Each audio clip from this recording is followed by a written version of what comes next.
நம்முடைய எதிர்க்கட்சி தலைவர் அவர்கள் கூறிய கூற்றுப்படி பார்த்தால் 1966ஆம் ஆண்டு சென்னை மாகாண அட்வொகேட் ஜெனரல் சிபி ராமசாமி தலைமையில் இந்து சமய அறநிலைத்துறைக்கு வழிகாட்டுதல் குழு ஒன்று அமைக்கப்பட்டது. அந்த குழு தந்த அறிக்கை 1962ஆம் ஆண்டு கல்வி நிலையங்களை தோற்றுவிக்க வேண்டும் என்று அன்றைக்கு அந்த குழு தந்த அறிக்கை. இவர்கள் ஏதோ உட்கார்ந்த இடத்தில் சொல்லவில்லை. இவர்கள் இந்தியா முழுவதும் சுற்றுப்பயணம் மேற்கொண்டு இந்த அறிக்கையை அன்றைக்கு ஒப்படைத்திருக்கின்றார்கள். மாண்புமிகு தமிழக முதல்வர் பொறுப்பேற்ற பிறகுதான் இந்த ஆட்சியில் மாத்திரமல்ல, சோழர் காலத்திலே கூட மிகப்பெரிய கல்விச்சாலை இருந்ததாகவும் அதில் 11 பாடப்பிரிவுகள் இடம்பெற்றிருந்ததாகவும் கல்வெட்டுகள் கூறுகின்றன. அதேபோல் அரக்கோணம் அருகில் உள்ள வீர ராசேந்திரன் காலத்தில் திருமுக்குடல் திருக்கோயில் வளாகத்தில் கல்விச்சாலையும் மருத்துவச்சாலையும் ஒரு சேர இயங்கி வந்திருக்கின்றது.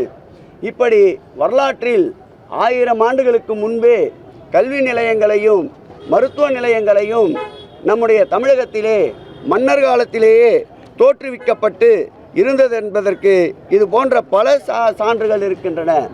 பள்ளி என்ற வார்த்தை வந்ததே எதிலிருந்து என்றால் சமண பள்ளிகளில்தான் அந்த காலத்தில் கல்வி கற்றுத்தரப்பட்டிருந்தது. அதன் காரணமாகவே பள்ளி என்ற சொல் கல்விக்கூடத்திற்கான சொல்லாக நிரந்தரமாக அமைந்துவிட்டது. நம்முடைய சட்ட திருத்தத்தின்படி பார்த்தால் இந்து சமய அறநிலைத்துறை கொடை சட்டம் 36 படியும் உட்பிரிவு 66(1) சொல்லப்பட்டுள்ளவாறும் கல்லூரிகள் பல்கலைக்கழகங்களை தொடங்கலாம். இதில் தத்துவம், கோயில் கட்டடக்கலை போன்ற பிரிவுகளை உள்ளடக்கி கல்லூரிகளை தொடங்கலாம் என்று இந்து சமய அறநிலையத்துடைய சட்டமே சொல்லுகின்றது. அந்த வகையில்தான் இந்த ஆட்சி ஏற்பட்ட பிறகு 4 கல்லூரிகளை புதிதாக மாண்புமிகு தமிழக முதல்வர் அவர்கள் தொடங்கி இருக்கின்றார்கள். இன்னொன்றையும் சொல்ல வேண்டுமென்றால், அருகிலே இருக்கின்ற ஆந்திரா மாநிலத்திலே 7 கல்லூரிகள் பல்கலைக்கழகத்தோடு இணைக்கப்பட்டு நடந்து கொண்டிருக்கின்றன. அருகிலே இருக்கின்ற கேரளா மாநிலம் குருவாயூரிலே 3 கல்லூரிகள் அந்த திருக்கோயில் சார்பிலே நடத்தப்பட்டு வருகின்றன.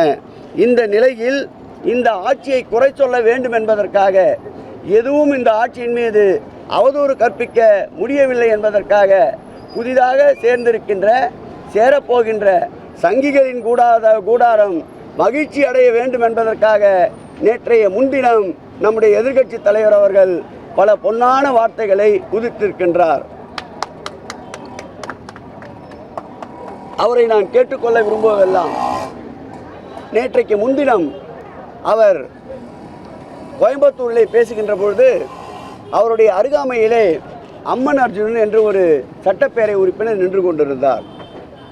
அவர் இதே சட்டமன்றத்தில் கடந்த ஆண்டு சட்டமன்ற கூட்டத்தொடர் நடைபெறுகின்ற பொழுது அவர் மாவட்டத்திற்கு மருதமலை திருக்கோயிலை சார்ந்த இடத்திற்கு நாங்கள் ஒரு ITI பொறியியல் கல்லூரி வேண்டும் என்று கோரிக்கை வைத்தார். அந்த கோரிக்கை ஏற்று இந்த ஆண்டு நம்முடைய மானிய கோரிக்கையிலே மருதமலை திருக்கோயிலின் சார்பாக ITI பள்ளி தொடங்கப்படும் என்று அறிவித்திருந்தோம். அதோடு மட்டுமல்லாமல் கடந்த சட்டப்பேரவை கூட்டத்தொடரில் அவர்கள் கட்சியை சார்ந்த ராஜன் செல்லப்பா இந்த ஆட்சிக்கு தங்களுடைய பகுதிக்கு பொறியியல் கல்லூரி வேண்டும் என்று விண்ணப்பித்திருக்கின்றார். அதேபோல் புல்லான் எனப்படுகின்ற அவருடைய கட்சியை சார்ந்த சட்டப்பேரவை உறுப்பினர் பொறியியல் கல்லூரி வேண்டும் என்று கோரிக்கை வைத்திருக்கின்றார். இறந்துவிட்ட அமரராகிவிட்ட அமுல் கந்தசாமி அவர்கள் கல்லூரி வேண்டும் மாசாணியம்மன் திருக்கோயில் சார்பிலே என்று கோரிக்கை வைத்திருக்கின்றார். அதேபோல் சுந்தரராஜ உயர்நிலைப் பள்ளியை மேல்நிலைப் பள்ளியாக உயர்த்த வேண்டும் என்றும் பெரிய புல்லான் கோரிக்கை வைத்திருக்கின்றார். ஏன் திமுக மட்டுமல்ல, அதிமுக மட்டுமல்ல, கம்யூனிஸ்ட் இயக்கத்தை சார்ந்த நண்பர் மாரிமுத்து திருத்துறைப்பூண்டி சட்டப்பேரவை உறுப்பினரும் கோரிக்கை வைத்திருக்கின்றார். அதேபோல் சீர்காழி சட்டப்பேரவை உறுப்பினர் திராவிட முன்னேற்ற கழகத்தை சார்ந்த சட்டப்பேரவை உறுப்பினரும் கோரிக்கை வைத்திருக்கின்றார். இப்படி கோரிக்கை வைக்காத சட்டப்பேரவை உறுப்பினர்களே இல்லை.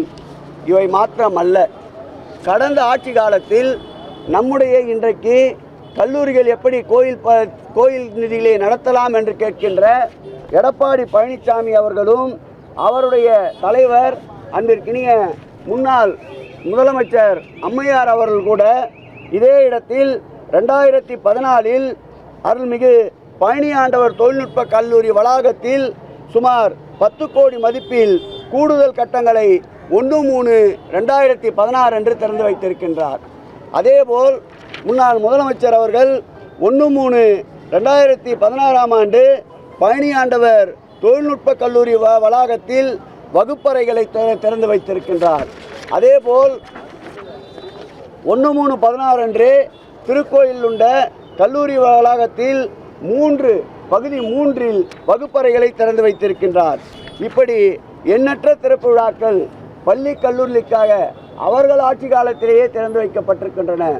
உதாரணத்திற்கு அன்றைக்கு அறநிலைத்துறை அமைச்சராக இருந்த PC ராமசாமி அவர்கள் சரியாக தேதி என்று சொல்ல வேண்டுமென்றால் 1/11/8/2005 அன்று சுமார் 10 லட்சம் ரூபாய் மதிப்பீட்டில் கூடுதல் கட்டடங்களை இந்து சமய அறநிலைத்துறை பூம்புகார் கல்லூரியிலே திறந்து வைத்திருக்கின்றார். அதேபோல் பூம்புகார் கல்லூரியிலே இன்னொரு கட்டிடத்தையும் அதே PC ராமசாமி அவர்கள் திறந்து வைத்திருக்கின்றார்.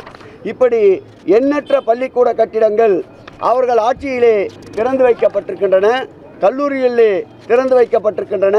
15/9/2015 அன்று திருநெல்வேலி மாவட்டம் குற்றாலம் பராசக்தி கல்லூரியிலே கூடுதல் வகுப்பறையிலே அன்றைய முதலமைச்சர் அம்மையார் அவர்கள் திறந்து வைத்திருக்கின்றார். அதேபோல் 18/7/2016 அன்றைய முதலமைச்சர் அம்மையார் அவர்கள் திருநெல்வேலி மாவட்டம் பராசக்தி மகளிர் கல்லூரியிலே கூடுதல் வகுப்பறைகளை திறந்து வைத்திருக்கின்றார்.